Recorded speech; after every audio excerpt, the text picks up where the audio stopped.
get in on the action, especially for a high school to collegiate pipeline. You can go ahead and enter in because the top 100 high school esports prospects across the board for Liga OS or the LOS portal are entered into the portal combine events, which is one in January and one in June. So the next one is coming up very, very Oh soon. my Not god. only that, I want to dive a little bit further in before we get underway about the LOS Nationals because today and tomorrow is Overwatch 2, but next weekend is going to be Rocket League. And then after that one, in June 17th and 18th, it's going to be Valorant and Super Smash Bros. Ultimate facing off in a LAN over in Maryville University before the Portal Combine itself. With that being said, let's go ahead and dive on in.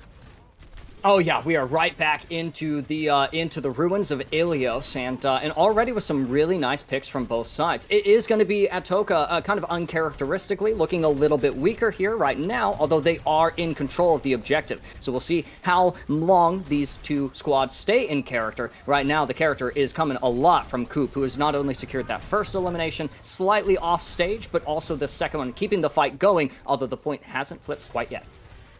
No, even with the victories, Bishop Kelly are actually having a little bit of a struggle here. So they go ahead and say, nope, never mind. No struggles available. Quick wash through Atoka. And they're going to look comfortable. I mean, Bishop Kelly, a huge name within the high school scene. If you've been around, making sure to see this squad kind of come out here. So for BKHS, really looking forward to what they can show.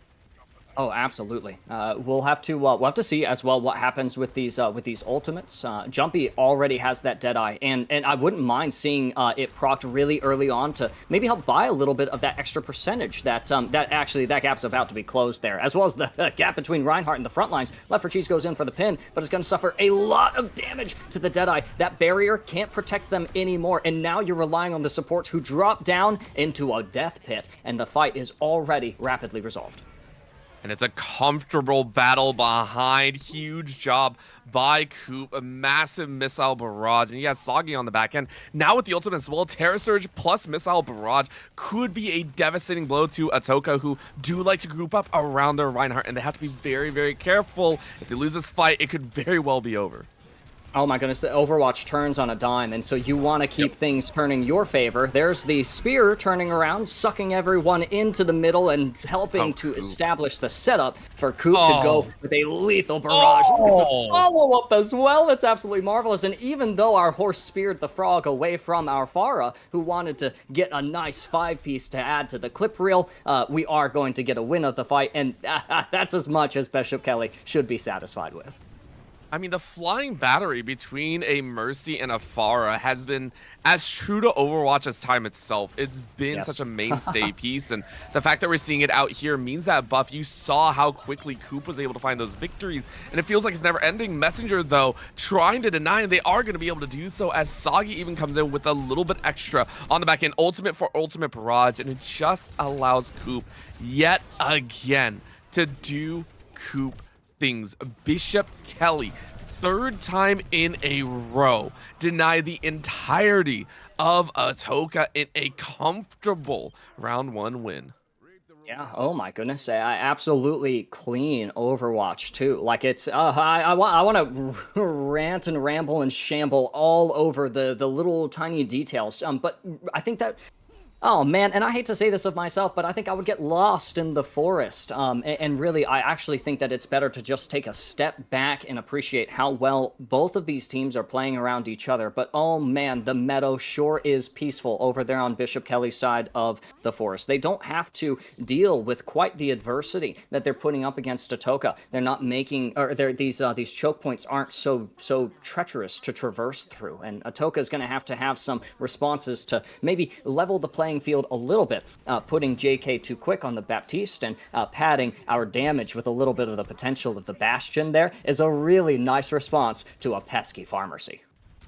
I mean, yeah, but at the same time, we're already seeing their HP get dropped very, very quickly. Coop Oh my has yet God. to really be a challenge here, and with jumping on the low ground on this Cassidy, it's been annoying. That's all I can really say. It's so well done, and now they're going for a little bit more on a hit, so Atoka have to realize that this might not be the play.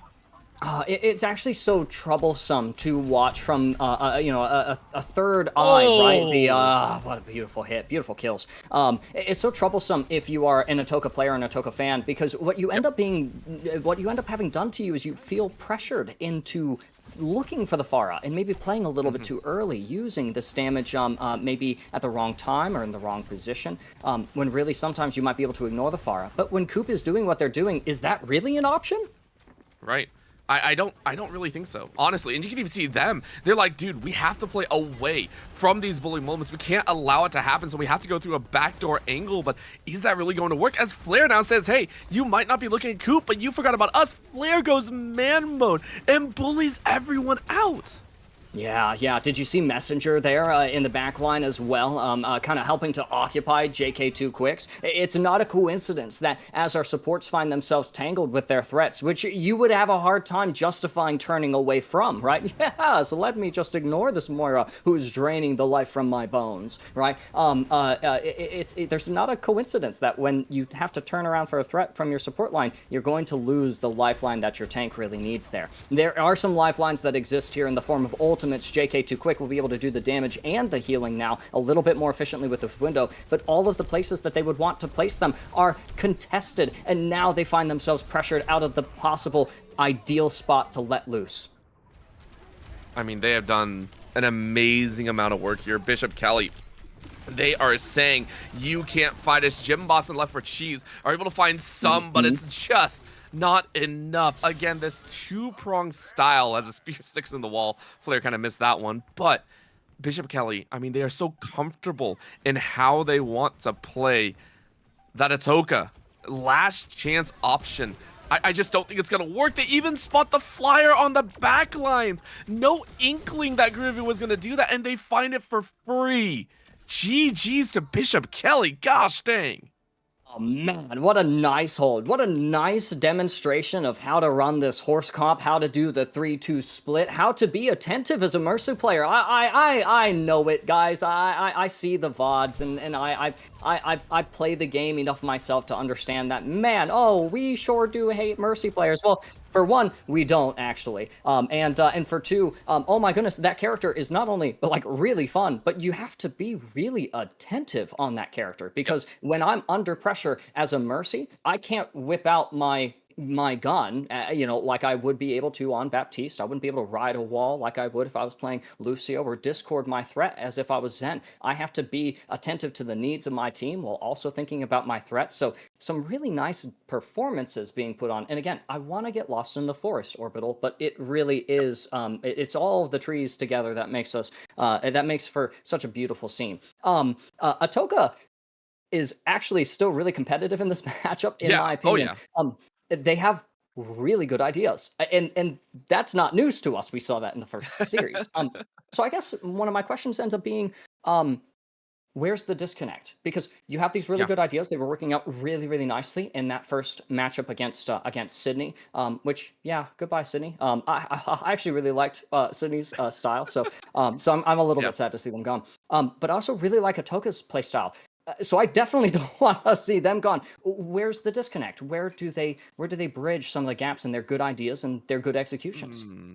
So that's hard to state because I think both teams are doing exceptional work in their own rights. Number one, just getting out fragged by the side of Bishop Kelly. But let's dive into why we say Ahsoka were still very competitive, because we have to define that, because it did look one-sided. The reason it looked one-sided is because you're running a playbook movement. Number one is we saw Ahsoka moving as a squad. In almost every single round, they're moving as a squad. They're moving as one. That's a double-edged sword, because number one, if you can work your one way in, if you can have the ults ready to go, if you can run as one behind the Reinhardt, you can do a lot of devastating work. That shield plus the shatter, we've seen that combination work before for Ahsoka. But the flip side of that is you are actually very, very bottlenecked. You're actually very constrained in where you want to move, which normally would be okay against anyone else, like a Sojourn, I think, like a Tracer or anything. You're up against a Pharah, though. Massive splash damage plus the Mercy behind. It amps up the damage, which is why we saw shattering damage around. I personally think that it's not all the time. Granted, this is still leveraged because of Bishop Kelly's strength and individual prowess. I really just do think that Ahsoka were just their composition, their playbook runs are not well suited. against Bishop Kelly's style of just rain Well, on their okay. parade. It was so, so good. And Mhm. so, in my eyes, you need to be willing to diverge away from, which we saw actually in round two, a little bit of that divestment into let's start sectioning off. Let's see if we can break someone off on the side, and let's see if we can find a little bit of a separate angle. That is the right idea, especially when you know it's more of a 2-3 position. When you know the likes of Bishop Kelly were running that Farah Mercy. But now we're seeing that shift back. You look across the line for Bishop Kelly, no Farah, no Mercy, no nothing. This is much more standard, and Atoka are going to have to recognize that factor as well. Oh my goodness! So look at how ready they are to and not to do things differently, because this is very much in line with their style. But you know, look at how ready they are to adapt there. Look at the Yep. patience as well. You've got the Soldier 76, you've got the Freya, so that you can compete in the aerial duel, in the damage duel, and ultimately this comp is really nice for solving some of those problems. But how effectively can it move in through the choke against that comp? Yeah. Exactly. So the Do we problem see comes a about. swap here? Mhm. I think so. You were playing for the Far Mercy and you didn't see it outside the door. So yeah, you do have to swap. So this is what I was saying. It's the idea that you had the right idea if it was a comp for the previous game, but it's not there anymore. So Bishop Kelly rightfully challenged Atoka and denied them that value. Not only that, JK2 Quick, now back on tank duty, is going to try their best, but Left for Cheese has to go back and heal.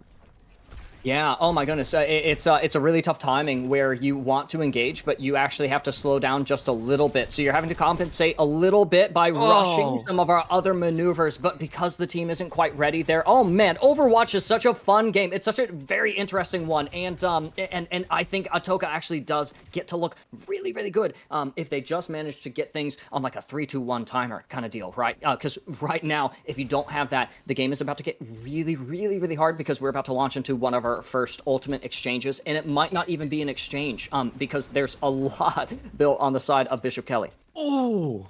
I mean, Flair's just being a giant pain, taking out Groovy as well. So Left for Cheese is trying to look for some sort of pinch, but you don't have that Death Blossom you talked about. That ultimate exchange, as you called it, rightfully so, it might just be a slaughter, a one-sided beatdown, if you will, for Bishop Kelly, if they get jumping on board with the Overclock as well. Yeah. Oh, and especially losing one of our players who has that ultimate, right? It absolutely has to slow us down. That's why I really like Left for Cheese's patience back here in the back lines. Going for the final blow onto the Soldier. We do manage to get it with Jumpy gone. There's no opportunity to pull the overclock, which means other ultimates have to be deployed. There's the Annihilate, looking to impose the suffering as we have onto our enemies, but it does elicit the Meteor Strike. That's going to buy JK2 Quick just a little bit of healing uptime, but they want to jump immediately back into the chaotic, glorious action. In the offline, so Coop has found Left for Cheese, and Almond Milk is gone as well. So this point of progress, although we managed to generate a little more than a tick, it is only going to constitute a little more than a tick. Yep, that's exactly what I was going to say as well. That's all it is. It is a single tick, and namely, we're looking on the other side, 2 to almost 3 minutes gone, as Coop is straight up riding on the back lines.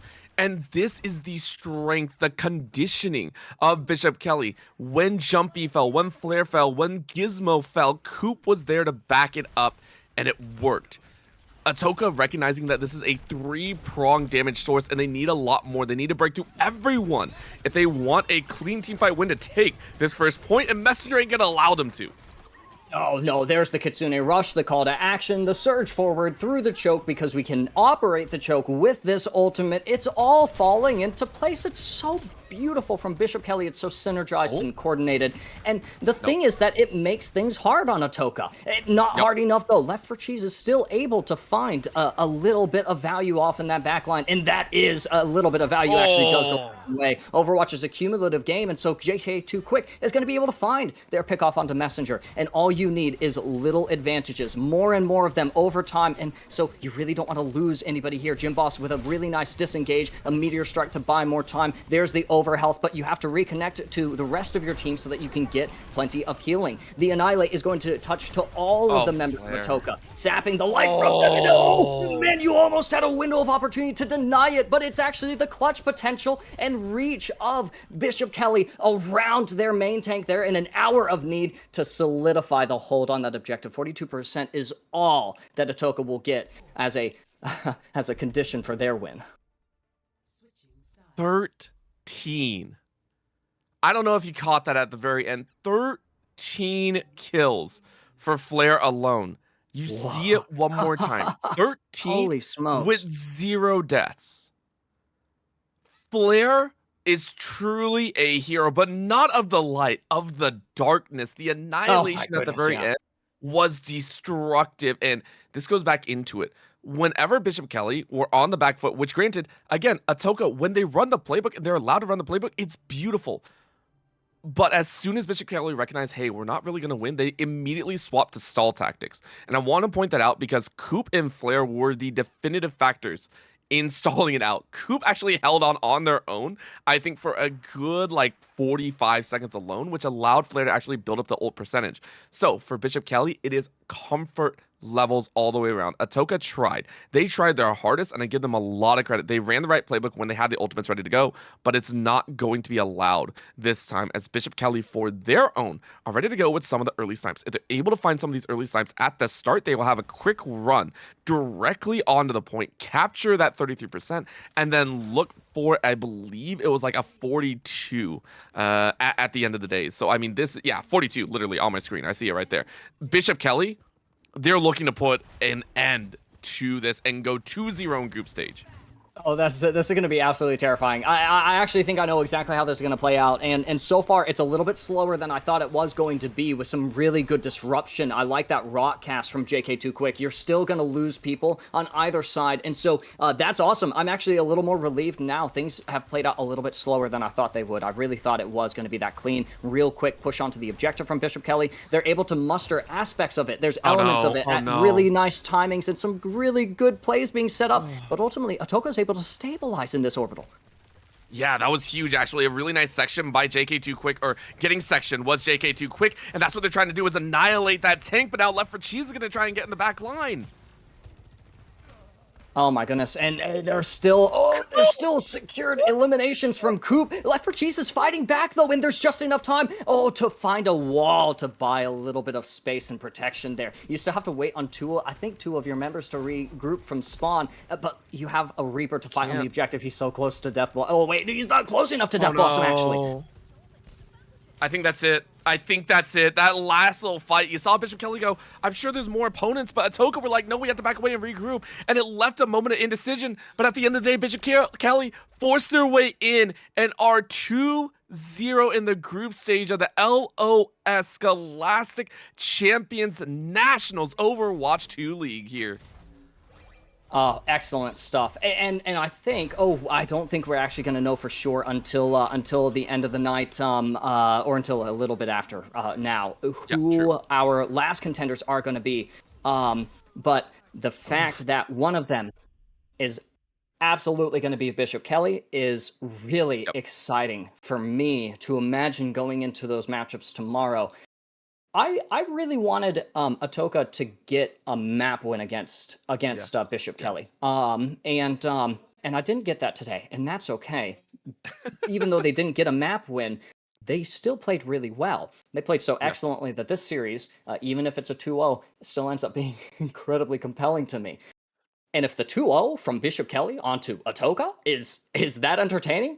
Oh, Orbital, we have some games tomorrow. Oh, holy smokes. Yeah, there was, for Atoka, I think they can go back to the drawing board and just say, hey, we were surprised. I really, really do think that it was a surprise to see the Pharah Mercy combination come out on such prominent features by Bishop Kelly. Bishop Kelly ran that to an excellent degree. And I feel like Atoka weren't respectful of that combination until it became a problem. So I'm sure if they face off again, I think they're going to be more well adjusted and more understanding of that matchup, and maybe that'll shift the difference. Either way, though, Atoka, if given the opportunity, they can run roughshod as well. One of the things that I've identified, every winning team that we saw here today, when they get a lead, they know how to play with the lead. There is no ifs, ands, or buts. If a team is in the lead, they will take it, and that makes me extremely happy for day two. Yes. Oh my goodness. And outside of just the teams that we've gotten to see today, which I think are most of them, Yep. or at least enough of them that we'll get to see the rest tomorrow. Well, actually, that's my point. We get to see even more tomorrow. Even more Yep. competitors, even more talent, even more styles, even more preferences, and even more switch ups of these of the momentum of these matchups. The ones that kind of turn unexpectedly on a dime, like our second series of the day, or even the ones that kind of maintain their course even through some choppy waters, like our first and third match of the day. Orbital, I mean, great Overwatch today. It's going to be more great Overwatch tomorrow. You've already mentioned this isn't it as far as the esports titles that we can see covered. Yeah, we're actually going to see a lot more throughout the next about 3 weeks of action. We have Rocket League next weekend. We also have Super Smash Bros. Ultimate and Valorant in about 2 weeks' time over on June 16th and 17th, or 17th and 18th, I believe, right before the Portal Combine. So make sure to keep eyes on that one. Also, big shout out to just LOS Portal in general. Very, very awesome. Making sure that the show continues onwards, and we hope to see even more in the future of them. And then, of course, to everyone deciding to sign up. If you're here and interested and you're a school or even a competitor, maybe getting your school into it, make sure to get them signed up. Sign up yourself, whatever you want to do and get in on the action.